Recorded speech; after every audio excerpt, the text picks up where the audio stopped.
Welcome to the Partis channel. Today, we explain Prophets Kings 1, chapter 22 in a clear and simple way, step by step. We've got a really fascinating story ahead of us today. Kings, deception, ancient battlefield tactics, and a very dramatic showdown with prophets. So, let's just get right into it. Let's quickly look at our roadmap for this explainer. First, we'll cover the context and the alliance between two kings. Then, we dive into the clash between false prophets and one true prophet. After that, we'll walk through the actual Battle of Ramoth Gilead, followed by the reigns of Jehoshaphat and Ahaziah. And finally, we'll wrap up with key ideas, clarifications, and some practical life lessons. Just a quick reminder before we really get going, we are using the Peshat approach here. That means we're strictly following the plain, basic, literal events of the text exactly as they are written in their historical context. No mystical interpretations, no hidden symbols today. We simply want to understand who did what, where, and why. And honestly, for a chapter as dense and action-packed as this one, sticking to the Peshat is absolutely crucial for grasping the very real physical consequences these characters are about to face. Section 1. Context and the Alliance. To set the stage for us in verse 1, the text tells us that for 3 full years, there was actually no war between Aram, which is ancient Syria, and the northern kingdom of Israel. You know, it's a rare, genuinely quiet moment in the ancient Near East. But that doesn't last. In verse 2, during that 3rd year of peace, King Jehoshaphat of the southern kingdom of Judah travels down to visit King Ahab of Israel. And Ahab? Well, he's got this lingering grievance. He looks at his officials in verse 3 and basically says, "Guys, don't you know that the territory of Ramoth Gilead belongs to us? Why are we just sitting around doing nothing to retake it from the king of Aram?" Ramoth Gilead, by the way, was a highly strategic, elevated city in the Transjordan area. Very important for trade and very important for defense. So completely ready to scrap this 3-year peace, King Ahab turns to Jehoshaphat and asks him to join forces in a military campaign to go get this land back. Jehoshaphat's response in verse 4 shows total, unwavering commitment to this alliance. He replies, "I am as you are, my people as your people, my horses as your horses." He is 100% on board to combine their armies, the whole shebang. But, and this is a big but, in verse 5, there's a really crucial, immediate request he makes. Before mobilizing all these troops, Jehoshaphat tells the king of Israel to first seek the counsel of the Lord. He wants divine direction and approval before they literally march out to war. Section 2. False prophets versus true prophet. So Ahab obliges Jehoshaphat's request. He brings together his prophets, and we are talking about 400 men here. He asks them point blank in verse 6, "Shall I go to war against Ramoth Gilead, or shall I refrain?" And in absolute unison, they promise him a guaranteed victory. Around verses 11 and 12, one prophet in particular, Zedekiah, son of Kenana, goes full theatrical. He makes himself the set of iron horns and loudly proclaims, "With these you will gore the Arameans until they are destroyed." In ancient Near Eastern warfare, horns were the ultimate symbol of immense pushing strength, kind of like a wild ox. So this is an incredibly enthusiastic, over-the-top guarantee of success from 400 complete yes men. But if you look closely at verses 7 through 9, Jehoshaphat just isn't convinced. He's standing there, surrounded by 400 prophets of Israel, but he specifically asks if there isn't a prophet of the Lord, meaning Yahweh here, that they can inquire of. He wants a distinctly true divine voice. And Ahab's response is incredibly telling. He admits, yeah, there is still one guy, Micaiah, son of Imlah, but he clarifies exactly why he avoids him. Ahab says, "I hate him because he never prophesies anything good about me, but always bad." Think about that. Ahab actively shuns Micaiah because the man speaks hard truths instead of just feeding him comfortable flattery. Nevertheless, Jehoshaphat insists on hearing from a true prophet, so Ahab reluctantly sends an official to go summon Micaiah. Moving into verses 13 through 17, the tension in the room is just off the charts. On one side, you have these 400 prophets completely unified in their false positivity, chanting, "Attack Ramoth Gilead and be victorious." When Micaiah is brought before the kings, the messenger actually warns him, saying, "Hey, just agree with the others." Initially, Micaiah mockingly agrees, but Ahab sees right through it. He realizes Micaiah is being sarcastic and forces him to swear to tell the actual truth. That's when Micaiah drops this grim, devastating vision. He says, "I saw all Israel scattered on the hills like sheep without a shepherd." He recounts the Lord saying that these people have no master and should just go home in peace. It's a direct, zero sugarcoating prediction of a totally leaderless, defeated Israel. And Micaiah doesn't stop there. In verses 19 through 23, he pulls back the curtain and reveals a vision of the heavenly court to explain exactly what is going on behind the scenes. He describes seeing the Lord sitting on his throne, asking the heavenly host who will entice Ahab into attacking Ramoth Gilead, so that he'll go to his doom. Then a spirit actually comes forward and volunteers.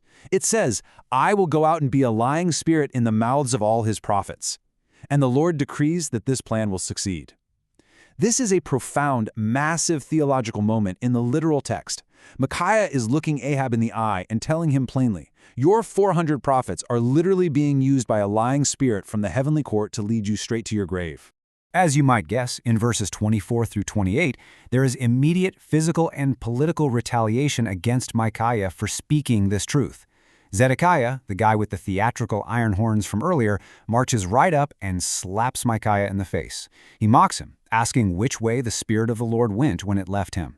Then King Ahab orders his officials to take Micaiah back to the city governor, throw him into prison, and feed him absolutely nothing but a meager ration of bread and water until the king returns safely from battle. But Micaiah gets the last word. His final chilling warning to the entire room is that if Ahab actually manages to return safely, well, then the Lord hasn't spoken through him at all. Section 3. The Battle of Ramoth Gilead. So let's jump into verses 29 through 33. Ahab devises this, honestly, very cowardly plan. He decides he's going to disguise himself in regular, everyday armor while instructing King Jehoshaphat to go right into the thick of battle wearing his highly visible royal robes. What Ahab doesn't know, though, is that the king of Aram has given strict orders to his 32 chariot commanders. He told them to ignore the common soldiers and exclusively target the king of Israel. So the Arameans spot Jehoshaphat's bright royal robes and they just swarm him, totally thinking they've cornered Ahab. Jehoshaphat cries out, and the commanders realize at the absolute last second that, wait, this isn't the king of Israel, and they turn back. That was a really, really close call for the king of Judah. But look at verse 34. Despite Ahab's super clever disguise, we get this incredible detail. It says, "But someone drew his bow at random and hit the king of Israel between the sections of his armor." Wasn't it targeted assassination? There were no snipers. It was just a seemingly random shot fired blindly into the chaos of battle by a soldier who had no idea what he was aiming at. Yet, that arrow perfectly found the tiny, specific gap in Ahab's armor. It's wild, right? It proves beyond a shadow of a doubt that human cleverness simply cannot dodge what has been divinely decreed. The prophecy was completely unavoidable. Verses 35 through 38 walk us through this very tragic chronological sequence. Ahab tells his chariot driver that he's wounded and needs to withdraw, but the battle is raging way too fiercely to get out. So during the daytime, the bleeding king is forced to just remain propped up in his chariot facing the Arameans. By evening, he dies. At sunset, a cry spreads through the ranks for every single man to return to his town. This exactly, and I mean exactly, fulfills Micaiah's vision of the scattered, leaderless sheep. They bring the king to Samaria to bury him. And later, when they wash his blood-stained chariot at a pool in Samaria, the dogs come and lick up his blood. This grim detail actually fulfills a previous prophecy given to Ahab by Elijah in an earlier chapter, tying the whole narrative together perfectly. Section 4. Reigns of Jehoshaphat and Ahaziah. Looking at the very end of the chapter, specifically verses 41 through 53, we see this really clear contrast between the legacies of these two kings. Jehoshaphat, king of Judah, reigned for 25 years. The text states he walked in the ways of his father, Asa, and did what was right in the eyes of the Lord. It does know one flaw, though. He didn't remove the high places where people still offered sacrifices. On the flip side, Ahab's son Ahaziah succeeds him as king of Israel. His reign? It lasts only 2 short years.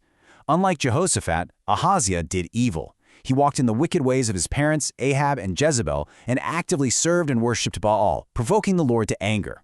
Now, verses 46 through 49 give us a few highly specific details about Jehoshaphat's reign. On the positive side, he did a massive spiritual cleanup, completely ridding the land of the remaining male shrine prostitutes. However, not all of his ventures worked out. He tried to build this big naval fleet of trading ships to go to Ophir, which was a famous ancient region known for exceptional gold. But the ships literally never set sail. They were wrecked right at the port city of Ezion-Geber on the Red Sea.